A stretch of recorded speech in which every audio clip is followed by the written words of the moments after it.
I don't think I've been to Italy. Belgium, Czech Republic, Norway, Poland, Greece. Greece sounds nice. Yeah, I think Serbia, so. yeah, Serbia looks good. Germany, Wolfsburg, that sounds a tasty one. Switzerland, Scotland, there's a little Scotland one there. Gibraltar. Oh, sorry, just checking destinations Yeah, for the European tour. Passport's in date anyway, so yeah. I we'll was just see you checking all mine there. as well. Yeah, But we're all okay, mate. We're okay. if I'm being honest, I'm a bit fed up with this background, if I'm being brutally honest. So what I'm going to do is just going to slightly change the colour a minute. I'm going to go green. And what we're going to do is we're going to go, oh, that looks better, doesn't it? Europa That looks Conference better. colours. That suits us, doesn't it, Justin? So That's amazing. That's perfect. Absolutely perfect. who's busy? Because I am. Aston Villa are in Europe. Let that sink in, Villa fans. This football club is back in Europe. It's absolutely sensational. Um, Massive. And I was very nervous before the game started. I went into detail on Brighton's system. I went into detail on how they play because I was slightly worried because they are a very, very good team. And today we were brilliant. And we're in Europe. And I like saying it. I like saying it, Justin. We are in Keep saying it, Europe. mate. It's been a long time Um, since we was able to say it. Unai has done a remarkable job. Absolutely remarkable. Um, I just can't believe it. I just can't believe it, if I'm being honest. I'm sat here, don't know what to say because just can't believe it. Help me out. It is incredible. I mean, it was beyond our wildest dreams, wasn't it? I mean, I think we all hoped at the start of the season when we did our season preview, we all said around this sort of sixth, seventh, and eighth. But when the season fell off a cliff as quickly as it did after 11 games, when it 9 points from 11 games, you've got no right to finish in Europe when you've got 9 points from your first 11 games. I mean, at best, we was hoping at that point, stabilise the ship. If we could get into the top half, great. But it was literally right the season off, wasn't it? After Gerrard, it was just forget it now.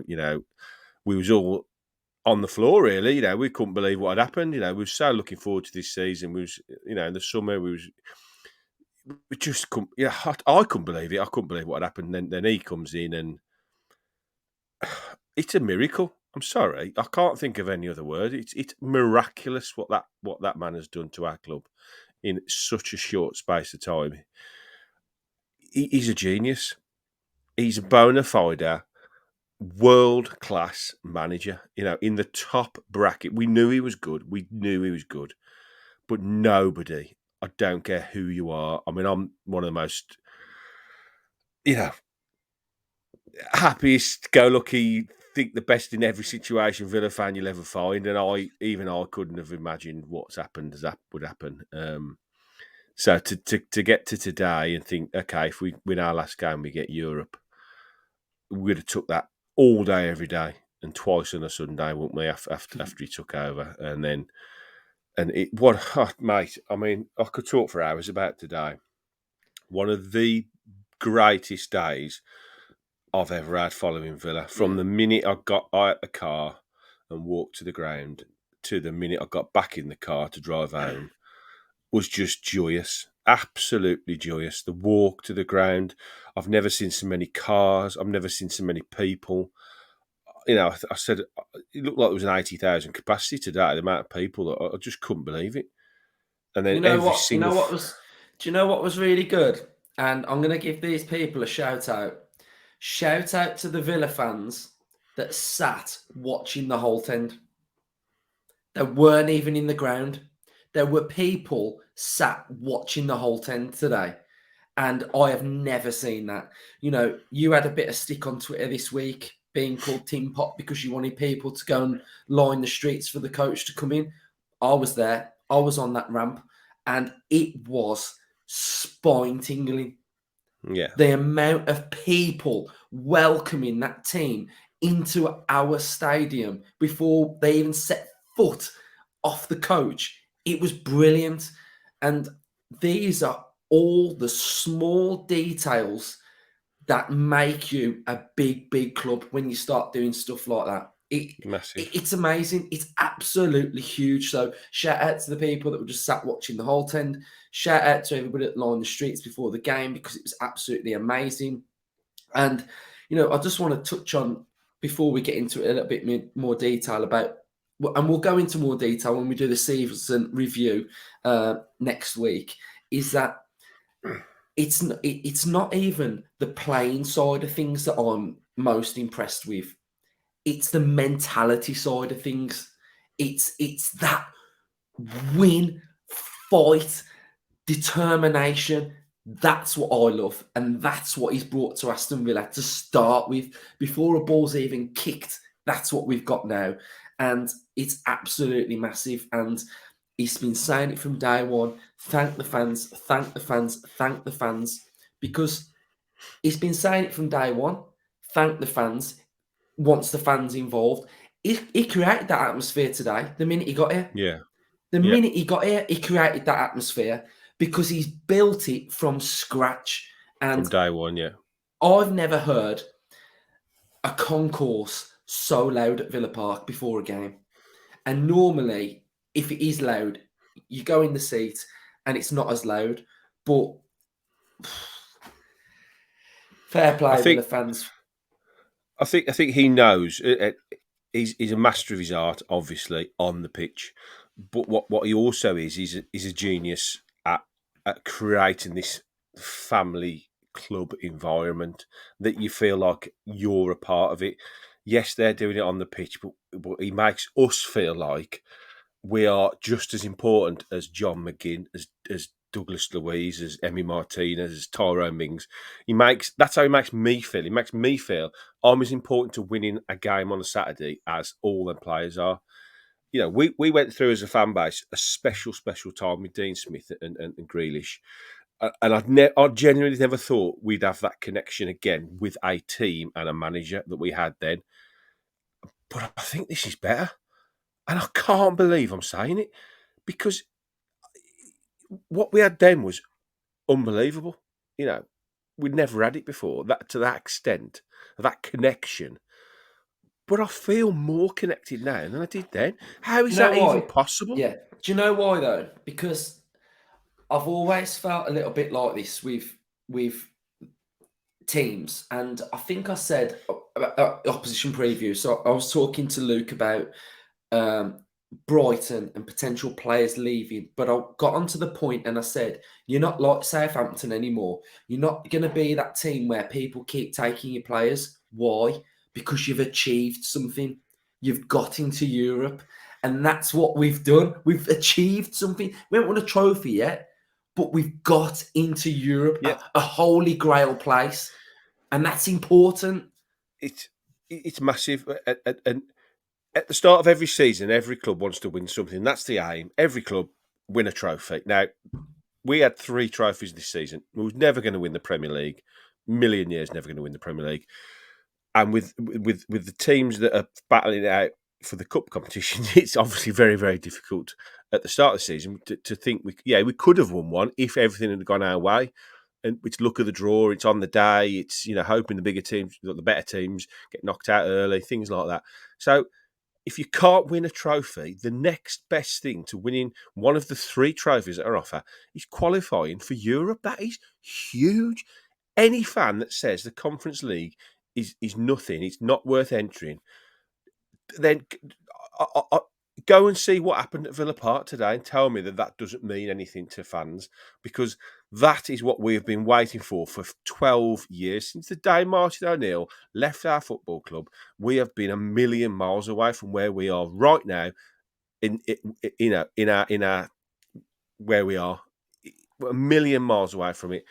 And not only are we now qualified for Europe, we've got the connection between the owner. I watched Emery walk round the pitch today, like many Villa fans did that stayed around to watch it, arm in arm, hand in hand, hugging our two owners. Those three men are. I wish I could meet them and hug them and just thank them personally, because what they have done to reinvigorate the club, is unbelievable. The two owners, when they came in to save it and then push us on, we know that story. It's incredible. But now we're on another level now, and we are going to another level, in my opinion. There's Yeah. still levels to reach. Well, what does Europe do for the club? Right. Number one, every player that plays for Aston Villa will want to play in Europe. So whether it's Champions League, Europa League, whatever, they want to play in Europe. So that's a tick. Any potential players that you want to get, how many times have we been linked with a player and it goes to a different team? Like, he might be a good player, but he'll go to France because he's going to Marseille because they might be in Europe. He's going to somewhere else because they might be in Europe. The European pool of getting players, tick. Who wants to be watching 38 games a season plus a couple of cup games? Not me. I want to be watching us in Europe, tick. But the other thing is, it's about like Aston Villa becoming a global club, a global Yeah. brand, and you can't do that just playing in the FA Cup, the League Cup, and the Premier League. There's only so much that can do. We could play a team in Greece, right? And there could be Greece fans that love the Villa fans. Villa become their second team. They start supporting Villa. They start buying shirts. They start coming over for a game or two, etc., etc. It grows the club. It grows the fan base. And that is also quite important. So it's absolutely massive. And I still can't believe it. I'm absolutely buzzing that we're in Europe. It's just mental. But It this does. is the match reaction. So we'll have to talk Yeah. about the game as well in a Yeah. second. It definitely does. I mean, the Emi Martinez interview was very interesting on the pitch.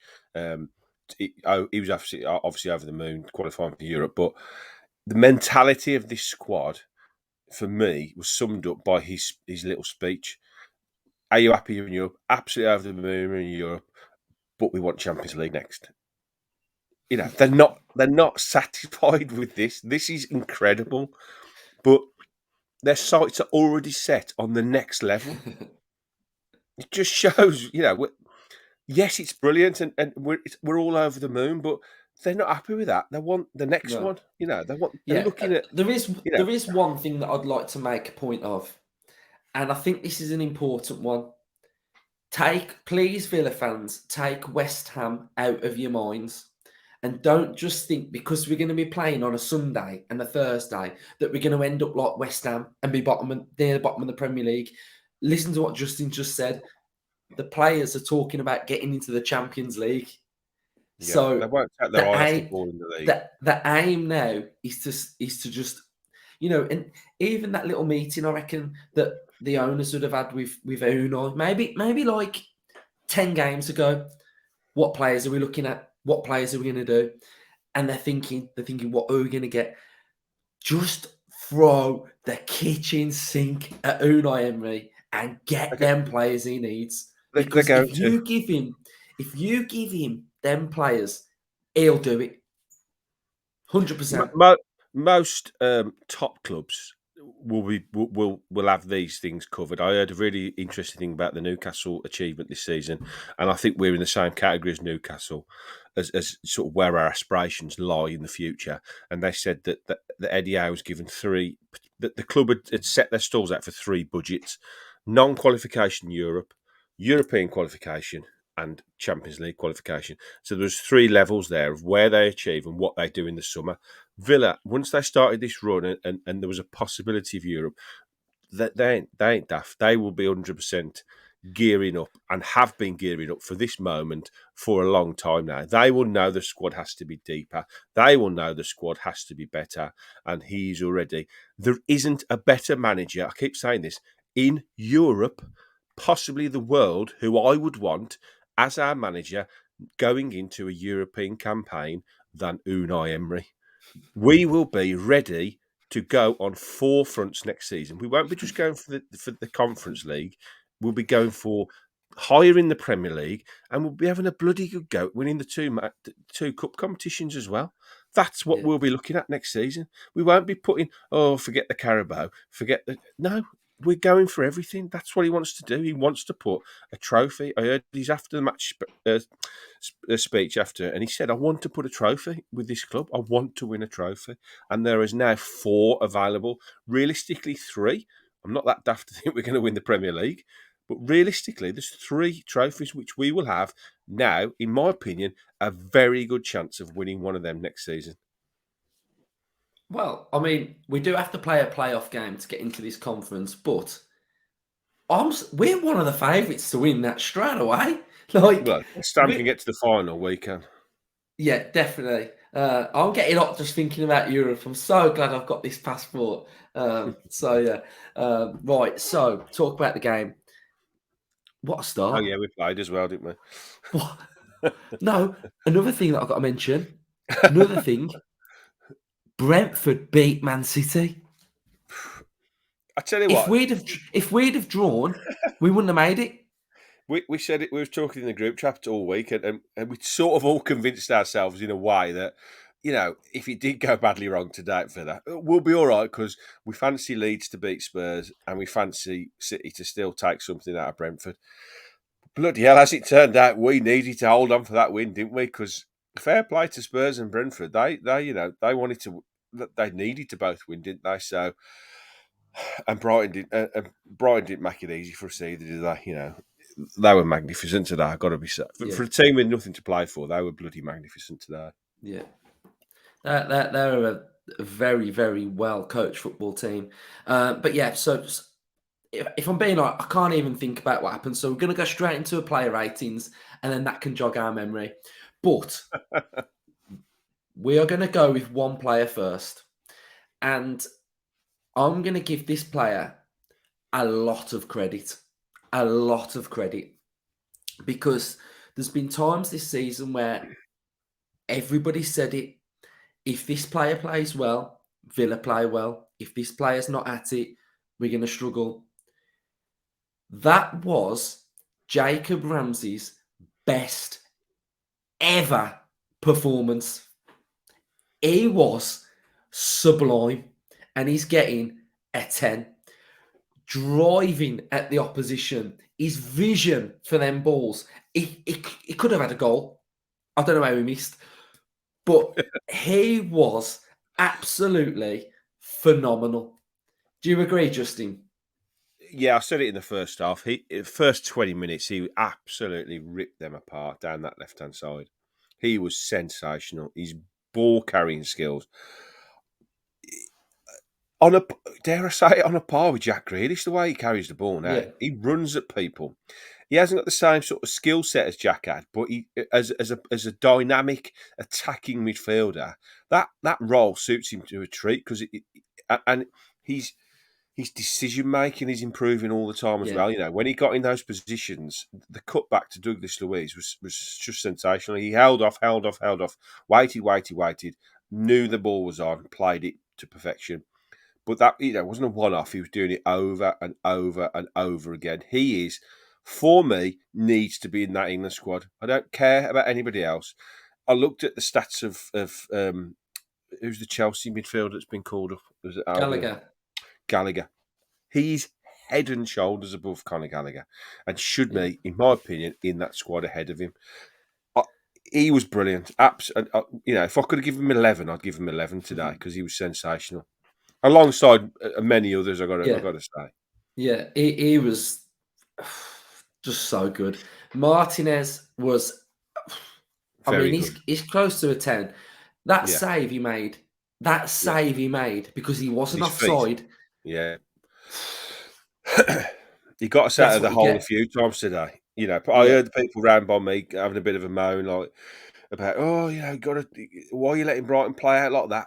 Brighton are a bloody good team, and they showed it today, and they were trying to exploit that high line over and over again with us, and they did. We were lucky a couple of times with a couple of decisions, and yeah, obviously the offside got us out of jail as well. But when we needed him, he was there, wasn't he? He come and took a couple of good crosses as well, yeah. and he was The only thing I'm surprised about with Emmy Martinez, he never got booked today, which must be a Yeah, first. yeah. High line was a little bit ropey today. They But played they that exploited it, really, really Luke. Yeah, well. yeah, yeah, Yeah, yeah, definitely. that they played that really well. And they did go with sort of like Undav and Ferguson up top, where sometimes it's a Gross or maybe somebody else. So they Yeah, did go quite attacking with that. But we ended up winning the game. So Concert 8, I'm going to go Mings 9. I think Mings was slightly better. I think his recoveries were really well today, Mings. Do you want to add yeah. anything? No, yeah. I think the two of them are excellent. I'm just looking at that average score for Luke Dean, and I'm so pleased. I would give him a 9, Luke Yeah, Dean. would you? Honestly, I commented to Dave, who sits next to me, and I said, he looks like he stepped up a level today. He was really, really good. I mean, I felt really sorry for Moreno on the lap of appreciation because he had that big, massive, Yeah, supportive knee brace on. I felt really sorry for the lad because he's been brilliant for us. But he'll be back. He'll be back stronger next season. But I thought Luca Dean stepped massively today, and it was a real delight for me down that left-hand side. I think he knows now, watching Moreno, how he sort of attacks that left-hand side role, and he knows the importance of it for us.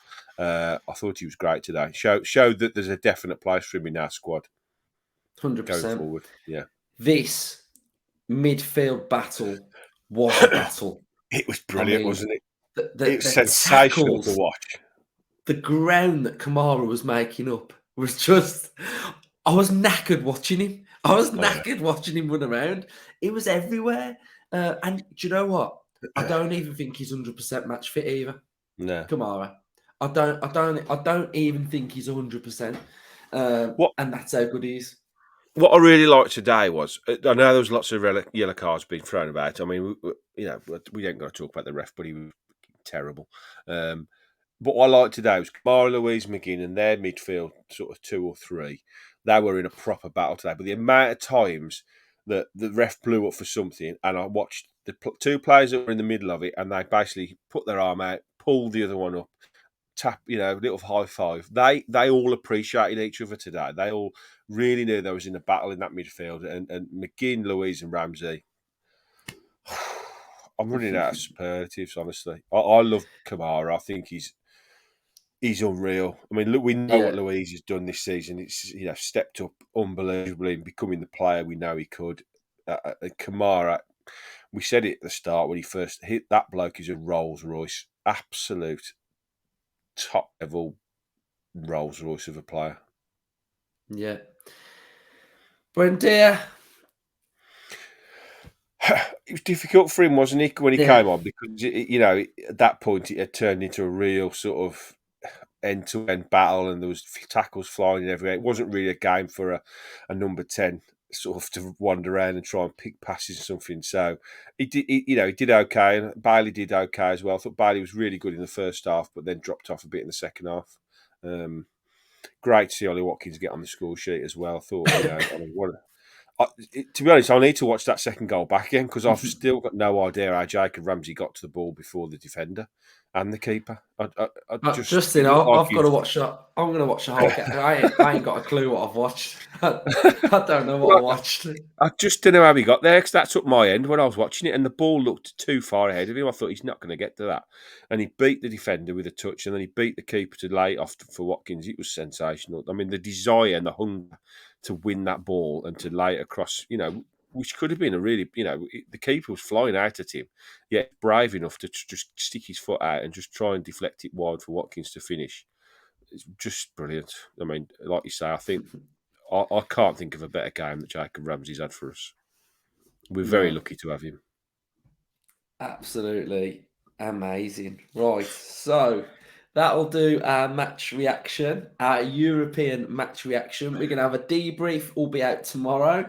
So we'll go into a little bit more detail of the game. And then we'll have our season review out next week as well. So, yeah, amazing. Villa One last, fans, one last thing for you.